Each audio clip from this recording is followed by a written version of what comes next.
পীর যদি না বলো তো ও উঠে কি লেকচার, বাপ রে বাপ। আজ গদি মানে জাহান নামে। আল্লাহ নবী বলেছেন এমন একটা সময় আসবে গদি নেওয়ার জন্য মারামারি বেঁধে যাবে সব। গদি নিয়ে হবে না, হচ্ছে না? বলতো আমার পীর বলো এই ভাই, এবার ভাই এবার কি বলতেছে, এলান করতেছে, ওই কি বলে অ্যাডভার্টাইজ দিতেছে, উনি আমার পীর, উনি আমার। আল্লাহ বলে তোর পীর যদি, পীরের কোয়ালিটি যদি না থাকে, এই পীর কেউ গালি দেয় এসেছে? সত্যি তো বলুন, আল্লাহ আল্লাহ বান্দা নবী কারোর গালি দিয়েছে আর নবীর পীরের গাল দেয়? এ কে পীর? এ কে পীর? এ পীর মানে কি বুড়ো? এতে বুড়োর জ্ঞান আর খতরা হবে। পীর মানে কি? পীর ফার্সি ভাষা, আল্লাহ জান। সত্যি বলছি, পীর মানে বুড়ো। পীরের 10টা মানে হয়, একটা মানে হলো পীর মানে বুড়ো। তো বুড়ো হয়ে গেলে বাচ্চাদের মতো বেরেন হয়ে যায়। তো পীর যদি রাগ ভরে বলে যা বলে না, একটা দুটো বুড়ো আছে রাগ ভরে তার আমি তেজপুত করে দিলাম, ঠিক না? এই নিয়ে আজকের মাতামাতি। আল্লাহ পাক এই জাতি থেকে আমাদেরকে হেফাজত করুন, আমিন। প্রবলেমটা কি জানেন? প্রবলেমটা বলছি শুনুন।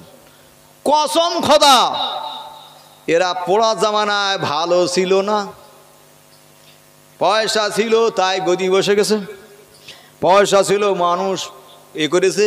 আর আল্লাহ জবান দিয়েছে, আল্লাহ মাহুল বায়ান, জবান আল্লাহ দিয়েছে, একটু বলতে পারে। বললো ব্যাস আমার পীর বল। আর ফেরাউন হামান বলতেছে খোদা দাবি কর, মানে এ পীর দাবি করবি নি। একজন বলতেছে পীর দাবি করো, এরকম আছে না নাই? সত্যি বলছে, আমি তো খুব কম দেখি আমার মুক্তা দিতে গেলে হুজুর এই দেখুন এ পীর হতে চায়, জোর করে আছে। মানে ফেরাউন ও খোদা দাবি করতে চায় না, হামান বলতেছে আপনি খোদা দাবি করেন, আমি আসি। বোঝা? হ্যাঁ, তো বোঝা আমি কি করতে বল, সব লেখাপড়া বন্ধ করে দে। লেখাপড়া বন্ধ করে দিল। এইবারে বলে কি হবে? বলে আপনি এলান করে দেন আমি খোদা। বলে খোদা, বাস এইরকম আর সাবজেক্ট চলছে। খুলে না বললিও আমার এই সময় এদিকে লক্ষ্য রাখতে হইতেছে। হ্যাঁ, খুলে না বললে আপনারা বুঝতে পারছেন? হ্যাঁ, এরকম আজকের দরবেশ উঠেছে। দরবেশ কি মানে এরকম পার্টি কিছু উঠেছে, মানে অ্যাডভার্টাইজ।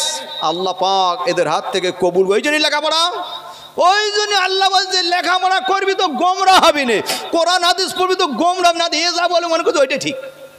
কেন ওইটা ঠিক? কেন কেন বোঝাবো? হ্যাঁ, ও বাবা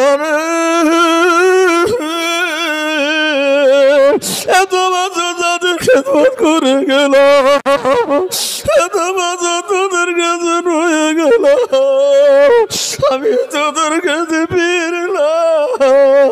ওই যে কেঁদে দিল, হয়ে গেল। কি হয়ে গেল? ও হয়ে গেল। এই জন্য লেখাপড়া করুন। আল্লাহ লেখাপড়া করা ফরজ করেছে।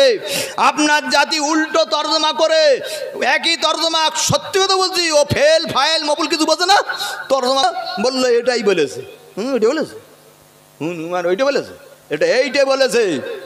কিন্তু ও জাতিরাই বলে বোঝাচ্ছে, জাতি জানে ঠিক আছে ওইরকম বলেছে। হ্যাঁ, কেঁদে কেঁদে বলেছে। আল্লাহ বলে সব কান্না। তুই যদি সম্মান তাকে জন্য কিছু দাম নাই, পৃথিবী যদি ভেসে যায় তোর কান্না এক টাকা দাম নাই। দুটো চোখের পানি, দুইটা চোখের পানি আল্লাহর কাছে মতির পাত্র তুলে রেখে দেয়। এক তাহাজ্জুদের পানি আর এক খোদার ভয়ে যে পানিটা আল্লাহর জন্য দিনের রাস্তায় কাঁদে। এই দুই চোখের পানি আল্লাহ পুরো পৃথিবীর পানিকে, আগুনকে নিমিয়ে দেওয়ার ক্ষমতা রাখে। জোরে বলুন সুবহানাল্লাহ। এ কষ্ট দিয়ে যে কাঁদছে, পীর মানিনি কাঁদতেছে। সত্যি বলছি বাবা, আমি কারো ধোকা দিয়েছি, তারপর পীর হওয়া তো আমাকে পীর মানো না। লায়ক পীর কেউ মানে না, বলছে দলিল দিচ্ছে আমার পীর মানো। আল্লাহ পাক হেফাজত করুক, বলুন আল্লাহুম্মা আমিন।